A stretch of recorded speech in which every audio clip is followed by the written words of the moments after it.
Welcome to stories of betrayal, revenge and shocking life twists, where real emotions, hidden secrets and shocking betrayals unfold. Every story here will keep you on edge, pulling you into a world of suspense, heartbreak and unexpected revenge. I used to believe I had the kind of marriage people envied. For years, my husband, Daniel, and I were seen as the perfect couple. Steady, affectionate, the kind of love story friends and family admired. At least, that's the image we gave the world. Behind closed doors, though, cracks had begun to form. It started subtly. Daniel's laughter around me grew less frequent, replaced by distracted nods and hurried excuses. Work trips became more common, late-night messages more frequent, and he always had explanations ready. He was clever, practiced, and convincing enough to make me second-guess my own instincts. But the truth always finds a way to surface. The first time suspicion really took root was when he began his so-called boys' nights out. Daniel never used to care much for late nights at bars, but suddenly, every other weekend, he was out past midnight, coming home smelling faintly of whiskey and perfume that wasn't mine. When I asked, he'd chuckle, ruffle my hair, and say, "Relax, babe. You know me. Just poker, just drinks, nothing more." And I wanted to believe him. After all, wasn't marriage built on trust? But my heart told me something darker was brewing. The real breaking point came one night when Daniel left for another supposed boys' night. He kissed me on the cheek, too quickly, as if I were a friend instead of his wife. His cologne lingered in the doorway long after he was gone. This time, I couldn't sit still. Something inside me, maybe intuition, maybe desperation, urged me to follow. I waited 15 minutes, grabbed my keys, and drove. My hands trembled on the steering wheel as I trailed his car through the dimly lit streets of our small town. He didn't head toward the usual bars or restaurants where he claimed to meet his friends. Instead, his car slipped quietly into a quieter neighborhood, one I knew all too well. When he parked, my heart nearly stopped. It was outside my sister Emily's house. At first, I told myself it had to be a coincidence. Maybe he was dropping something off. Maybe Emily had called for help. Maybe there was an explanation that didn't involve betrayal. But then I saw it. The front porch light flickered on, and Emily appeared at the door. She wasn't dressed for a casual evening at home. She wore a silk robe, her hair loose around her shoulders. She smiled in a way I hadn't seen in years, radiant, glowing. And when Daniel walked up the steps, he didn't hesitate. He kissed her. Not the kind of kiss you give a friend or even a drunken mistake. It was slow, deliberate, the kind of kiss that spoke of secrets and familiarity. I sat frozen in my car, every breath shallow, my chest tightening as if the world itself was collapsing in on me. My husband. My sister. The two people I loved most in this world had chosen each other, behind my back, while I lived in the lie of our perfect family. For a long moment, I couldn't move, couldn't cry, couldn't scream. It was as though my body refused to accept the truth my eyes had just witnessed. They disappeared inside her house, the door closing behind them like a final verdict. I don't remember how long I stayed parked on that street, staring at the empty doorway.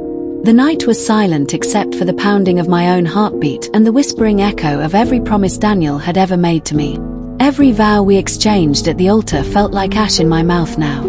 I drove home eventually, numb, my hands stiff on the wheel. My mind replayed the image over and over. The robe, the kiss, the way Daniel looked at Emily as if she was the woman he was meant to love. But beneath the devastation, something else was stirring. Something darker. Because in that moment, a single thought carved itself into my soul. They think they can betray me and get away with it. But they have no idea what's coming next. The days after that night felt like a nightmare I couldn't wake from. I went through the motions of daily life, making coffee, answering work emails, smiling when neighbors waved, but inside, I was hollow. Every glance at Daniel was like swallowing glass. Every call from Emily twisted the knife deeper. I didn't confront them. Not yet. Instead, I played the part of the oblivious wife, listening to Daniel's lies with a nod, pretending not to notice the faint lipstick stain he missed on his shirt collar, or the text alerts he silenced the moment they lit up his phone. But behind my silence, I was watching, planning. One evening, when Daniel left his phone unattended on the kitchen counter, I picked it up. My hands shook, but I forced myself to scroll. At first, there were no messages from Emily, just the usual work emails and group chats with his so-called friends. But then I found it, a hidden messaging app tucked into a folder marked Utilities. Clever. Almost too clever. And there they were. Hundreds of messages. Can't stop thinking about last night. Wish I could wake up next to you instead of her. Soon, love. Soon we won't have to sneak around anymore. Each word was a dagger. Each line a confirmation that what I had seen wasn't some drunken mistake. This was an affair. A relationship. A betrayal of the worst kind. But what shattered me most wasn't the messages themselves. It was the photographs. Selfies of Daniel in my sister's bed. Emily wearing jewelry I'd given her for her birthday, smiling like she'd won. Them together at restaurants Daniel claimed he went to with co-workers. Even one photo of the two of them, hands entwined, with a caption that read, "Our secret world." My hands went cold as I scrolled, but I didn't cry. The tears had dried up days ago. What replaced them was something else entirely, an icy calm, fueled by rage. That night, I lay awake in bed, Daniel sleeping soundly beside me, and I made a promise to myself, I would not let them destroy me. I would not simply confront them and walk away with nothing. If they wanted to play with fire, then I'd make sure they burned. But revenge requires patience. And patience meant acting normal. So I smiled at Daniel the next morning, kissed him goodbye as he left for work, and even texted Emily later that day, thanking her for helping me pick out a gift for Mom. I played my role so convincingly that they never suspected I knew the truth. Meanwhile, I began gathering evidence. I printed the messages, saved the photos, even followed them once more, this time with my phone camera recording as they walked hand in hand into a hotel. Each piece of proof was like a brick in the wall I was building, one that would eventually trap them both. But here's the thing about betrayal. Once you know it, you start seeing all the little signs you missed before.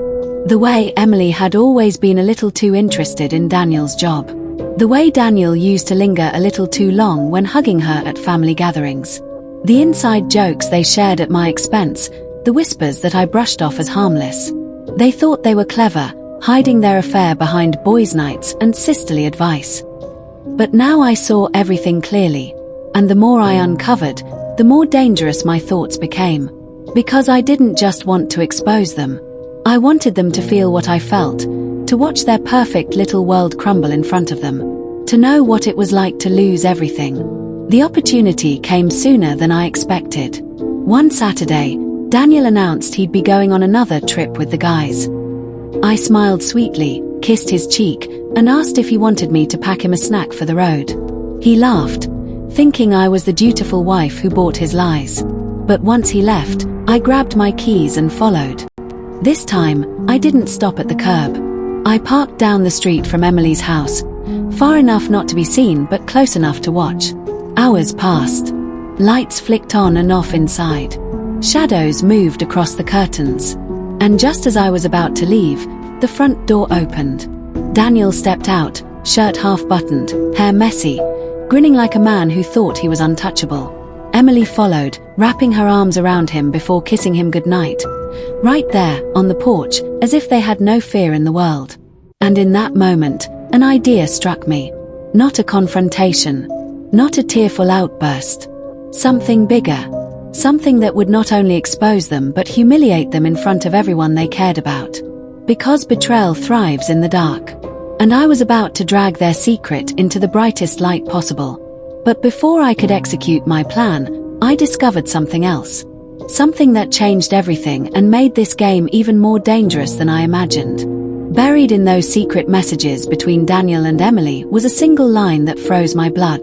Don't worry. Once she's out of the way, we can finally have the life we want. Out of the way. They weren't just betraying me. They were planning something far worse. That one sentence haunted me. Once she's out of the way, we can finally have the life we want. At first, I thought I was reading too much into it. Maybe it was just a careless phrase, a slip of the tongue typed in a moment of recklessness. But the more I studied their messages, the more certain I became.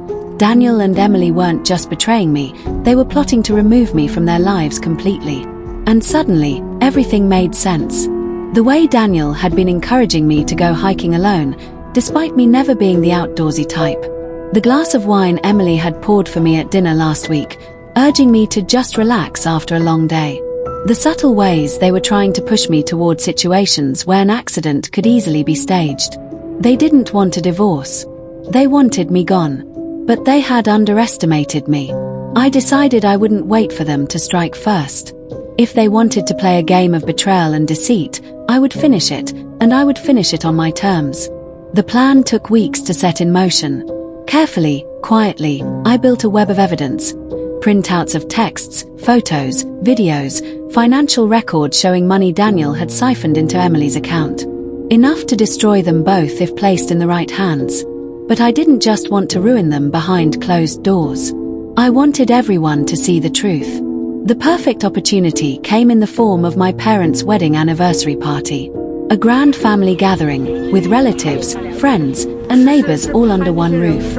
Emily, of course, would be there. And Daniel, ever the charming son-in-law, wouldn't dare miss it. I remember the day vividly. I wore a red dress, not my usual style, but striking enough to demand attention. My heart hammered in my chest as I greeted guests, smiling, laughing, pretending to be the perfect hostess, all while knowing the storm that was about to hit. Dinner passed in a blur. Toasts were made, glasses clinked, laughter echoed through the hall. Emily and Daniel sat across the table from me, side by side, stealing glances they thought went unnoticed. My stomach churned, but my smile never wavered. Then, as dessert was served, I stood. "I'd like to make a toast," I said, my voice steady though my hands trembled slightly behind the glass. "To family, to loyalty, and to the truth that always finds its way to the surface." A hush fell over the room. Dozens of eyes turned toward me. I reached into my purse and pulled out a small projector I'd hidden earlier.